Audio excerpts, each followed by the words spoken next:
Hello, everyone. Welcome to the very first video episode of the Weight Neutral Nutrition Podcast. My name is Devin Dirksen. I'm your host.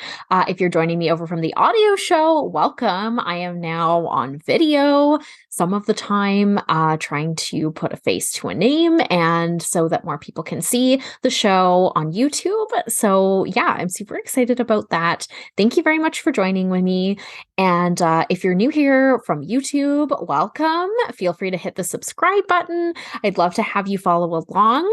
Episodes of the Weight Neutral Nutrition Podcast are posted every single Tuesday. I schedule them to go out in the mornings. So yeah, you will get a new episode of the show every single Tuesday. I'm going to have a lot of awesome guests coming up on the show. I am super excited about some of the guests that are coming on, like pretty big names. I'm a little bit like starstruck almost by some of them. So yeah, I'm super excited to share those with you here as videos. And yeah, just like, I don't know, I feel like I have felt a lot of resistance for a long time about doing video because I don't know, it's nerve-wracking. I don't know how to edit video. And because this is my first time, I don't know, like, if the edits are weird or the lighting is weird or makeup is weird. Like, I don't know. Just like tell me in the comments because I don't really know what I'm doing. And yeah, I'm gonna be learning though. So so you're just like along for the ride with me here. So yeah, like I said, my name is Devin Dirksen. I am a holistic nutritionist and a certified health coach. I have a bachelor's of science in biology and actually, fun fact, a minor in French. So if you want to chat virtually in French, I'm not super great at spoken French, but I can type with you. I can read French as well. I took French immersion for a long time. So it's just like this is totally random, but yeah, I speak French, and yeah, so that's a little bit about me. I help people with disordered eating to heal their relationship with food and their body, so that they can eat the foods that they love guilt free. And what I'm going to be talking about today in today's video is just a little bit about the truth behind what we don't usually talk about when it comes to healing your relationship with food, to rejecting diet culture, things like that. So I'm super excited to dive in.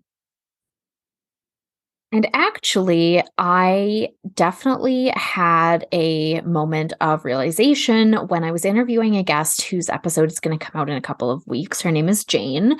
We were talking about how healing your relationship with food and rejecting diet culture would actually be super, super easy if you did it in a vacuum, if you didn't have to talk to people in your life who are problematic, if you didn't have to like feel judged or deal with your family's comments towards what you're doing, things like that. And so I think in today's episode, I really wanted to talk about why things like that might happen, why they can actually be really difficult, and the things that we just don't really talk about when it comes to healing your relationship with food. So let's just like dive in then, right? So one of the main things I think is certainly a strain on your relationships, right? A strain on, the people that you hang out with, your friends, your social situations. I would compare it almost to when people decide to quit drinking or smoking. And people say this about dieting as well, but I think it's a bit more relevant to what we're talking about right now. So, when you quit drinking, for example, if you are the only person in your group, let's say, that is still being sober, you get the kind of like peer pressure or, the like guilting or the shaming from your friends. And I think it can be a little bit that way as well with healing your relationship with food, especially if your friends or your family members or your partner or people at work, things like that. Anybody really that you spend a lot of time with, that you're close with, especially that you might share meals with. If they are somebody who is maybe prone to making unkind comments, things like that, it can be really hard, right? When you decide that you're going to try to eat without restriction, if when you decide you're going to quit dieting, when you decide that you're no longer calorie counting, et cetera, you can definitely face these like peer pressure situations from these people. And a lot of the time it can come masked as a genuine regard for your health, right? If someone's like, oh my God, I can't believe you're eating so many donuts, like, you're going to feel gross later, or, you're going to get fat, or, whatever. And to try to navigate those situations, that can be really tough, especially when you're first starting to heal your relationship with food and quit dieting. So I just want to acknowledge that. And I want to like say that is the truth, right? That is the truth behind part of the journey, is that you're going to have those situations arise eventually. You're like, I am very much beyond caring what anyone thinks. I'm very much beyond like trying to really convince anyone. Like, people know, people in my life know what I'm about and stuff like that. But, sometimes there can be an often comment from people who aren't as aware. And I'm just like, you know what? Like, I don't care what you think. If you follow me on Instagram, it's kind of funny. I really like kind of was rude to somebody who was in my DMs trying to sell me weight loss supplements a couple of days ago, which is just like kind of ridiculous. I was like, you know what? You picked the wrong person to target for this. And this is why. And they were like, oh my God, I'm so sorry. Like, anyway, I didn't want to be rude to this person, but I also kind of did.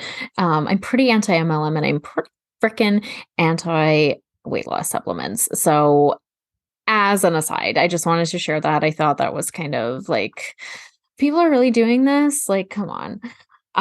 So anyway, I I just think like there are so many things in healing your relationship with food and rejecting diet culture in that journey to, what is hopefully body and self-acceptance and positive nutrition, that people aren't talking about. And they think like, oh, well, you're just going to do this and it's going to be so amazing. And it's like, yeah, that's true. But also, people in your life aren't going to always be understanding. And also, you're going to have setbacks, and it's going to be hard some of the time. And it is going to require you to probably do things that you might not want to do, right? It takes a sacrifice to feel better, right? It's going to involve you experimenting and learning what your body needs, and that's probably going to look sometimes like overeating. It's going to look like emotional eating. It's going to if you're underweight, like probably include weight gain, right? And these things aren't always comfortable. And I just like, I want to acknowledge that. And I really want to hold space for that, because I think that there's so much positivity in the anti-diet space. And I think that's really amazing.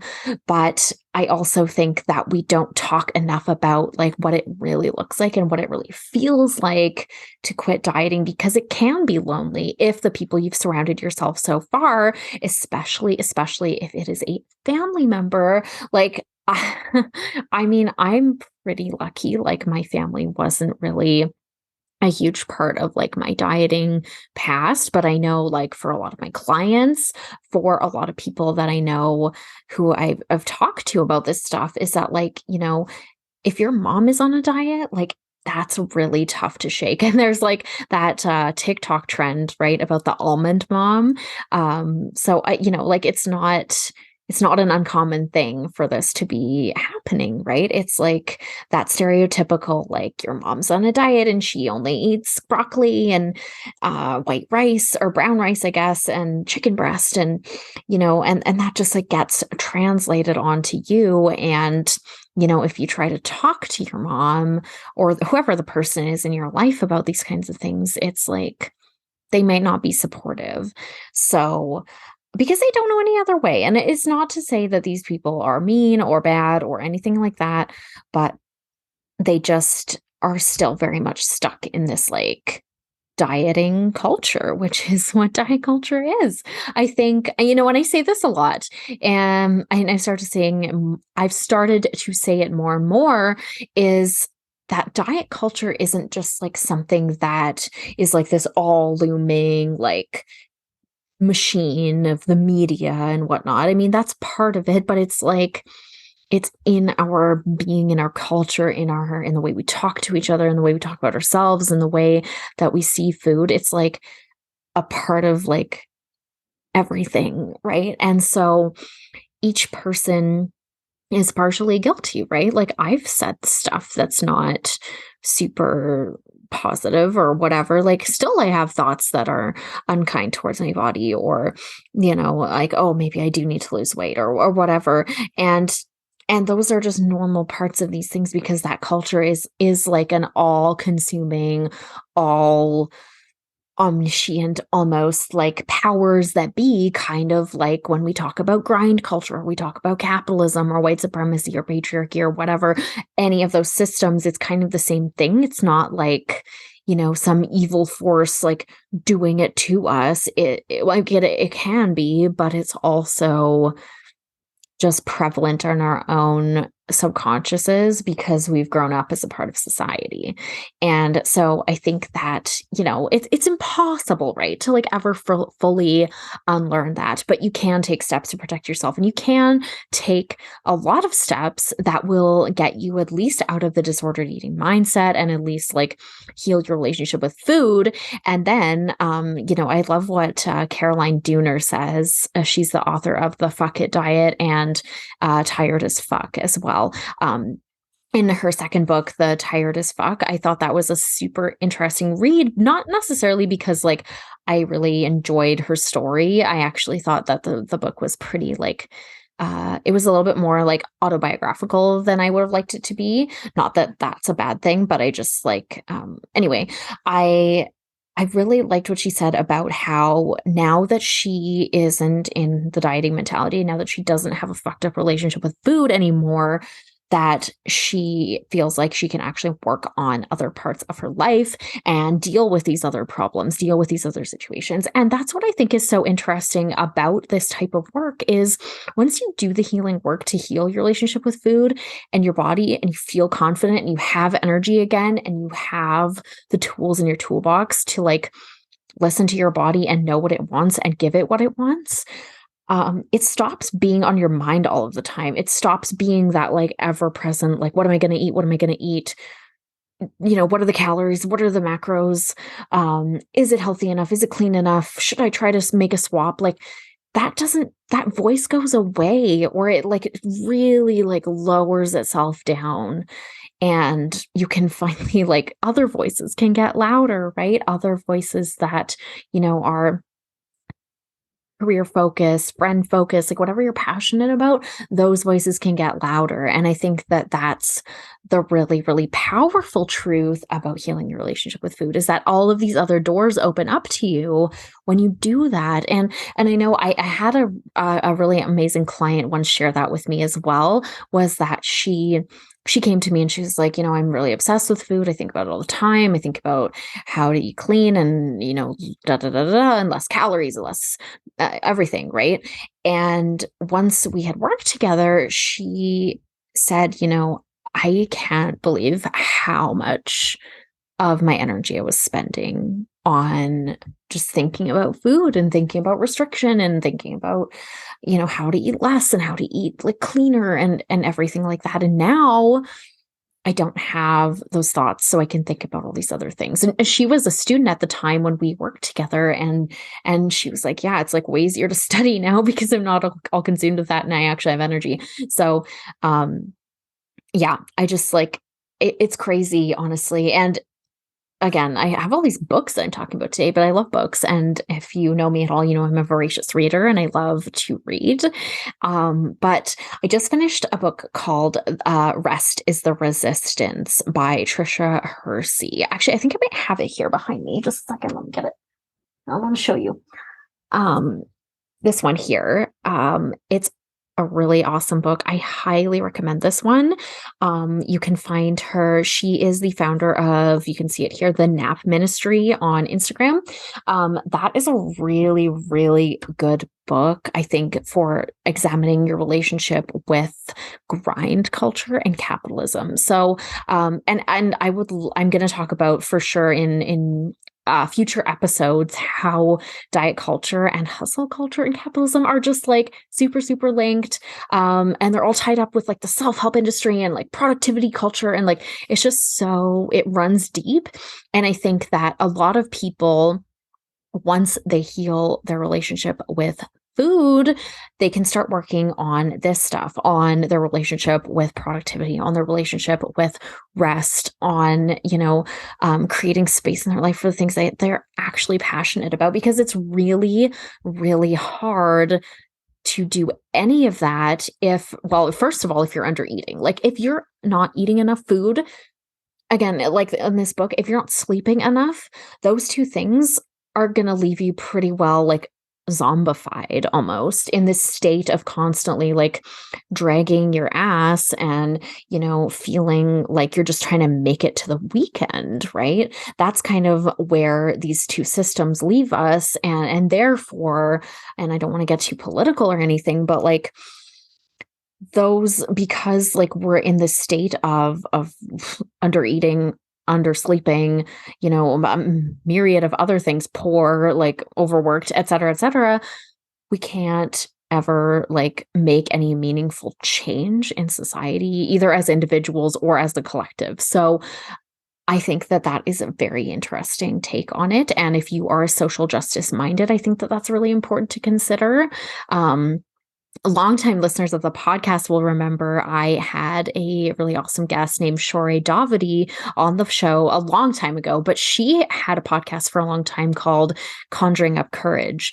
And in that one, she talks a lot about self-trust. She talks a lot about how self-trust work relates to like your ability to be a social justice advocate. And I think she's so, so spot on there, because yeah, you absolutely cannot be like a giving force in your community if you are not taking care of yourself. And I help people do that by eating the right amount of food for their body, right? If you are undernourished, which so many people are, so many women especially, like are eating less than they need to be eating. And whether it's just because of a lack of awareness, or whether it's because of disordered eating, or whether it's because like whatever, like it has to stop, right? I think that, if you want to be a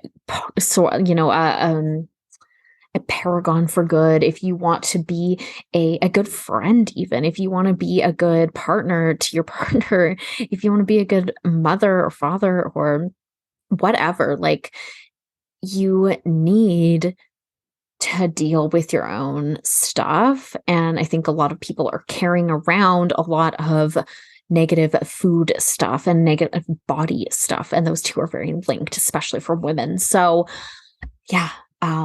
Anyway, that's like a little bit of a tangent, but not really, because that is the truth of healing your relationship with food, is that you will change your whole life. If you heal your relationship with food, you'll have so much more energy to devote to everything else in your life once you do the healing work. So with that, I am going to just let you know that I have 3 slots open for clients in January. I would love to have you in there. One of the spots is most likely already taken as of this going live, but I just wanted to let you know that. There are spots for one-to-one clients in January. I have several tiers of packages that you can choose from. You can schedule a link to do that. I'll put it in the show description on YouTube, or the show description on the podcast apps as well. You can book a free 15-minute inquiry call to see if we would be a good fit to work together. It's a free call. I'm not a pressury salesperson of any kind. I don't want to take on clients that don't want to work with me. I don't want to force anyone to do anything. And I do have space, so I thought I'd let you know. I know that a lot of people are thinking about their health as we head into 2023.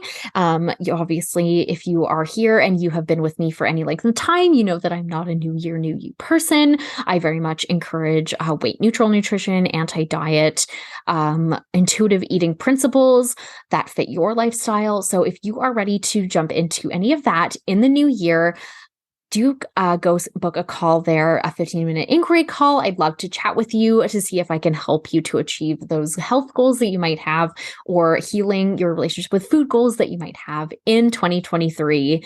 And until next week, I hope that you have a great week. I will see you in the next episode. Again, if you're on YouTube, hit that subscribe button. I'd love to grow my subscriber base, and maybe share the video with a friend if you'd like. And I will see you next week. Bye for now.